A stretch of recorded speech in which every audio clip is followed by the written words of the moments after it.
Naatay dagko kaayo nga bayabas. Kapayas din siya guys. Kay maghimo ko og atsara. Og mao na dayon ni siya akong gikudkod guys. So akong gigamit pang kudkod is mao ni akong gigamit pang kudkod, wala ko nagamit atong pang cheese kay dugay ko mahuman. So mao na din ni siya ang ato ang tiwason. Og ingon ani na din ang forma guys. Yes.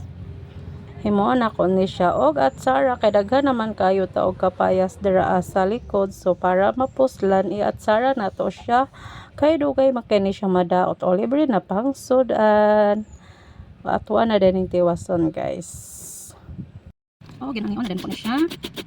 Ito na siya ipundo dira kay hawit sa kamot. Mas ganahan ko sa texture sa ingon ani kay murag ko dapot sa butong.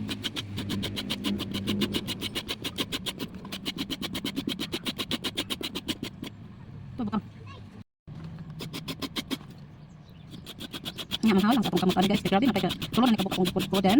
Hawi Israel na guys gikan sa pagpanit pagkudkod. Ako din siyang kumutan og asin. So ipakita lang nako sa inyo kung giunsa nako ni siya. Ang atsara ko nako nga katayas. Nagpainit na ta diri karon sa kalaha og ato kala guys, tsara kana atong kala guys. Pang pinobre na siya nga kalaha pero ina ninyo pansin na. So magbutang na ko karon og suka.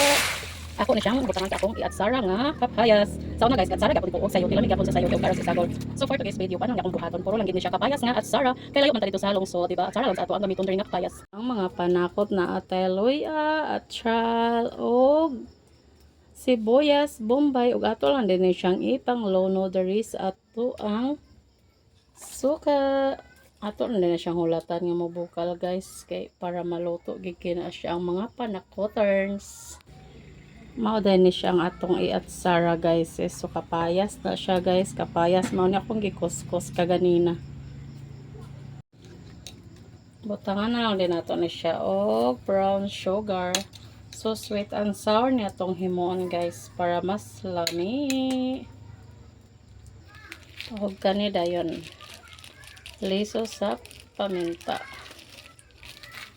Magid ni akong favorite guys is ang atsara. Kumpleto na ingredients wala tanan din at mamubukal na ang ato ang suka nga with ingredients na guys kay dili man mayong o kayo nato na siya kay suka man na siya. Ipabukala lang nato na siya og ayo kay ato ilunod ang ato ang kapayas. Pag mabukal-bukal na siya og ayo guys.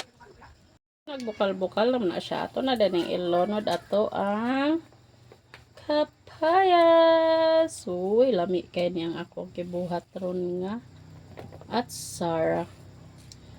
My favorite, always jud ni favorite guys. So nahugas na ko gahapon guys isa pud ko katuig ani kinuskusa. Pag imikos-mikos and then nato na siya.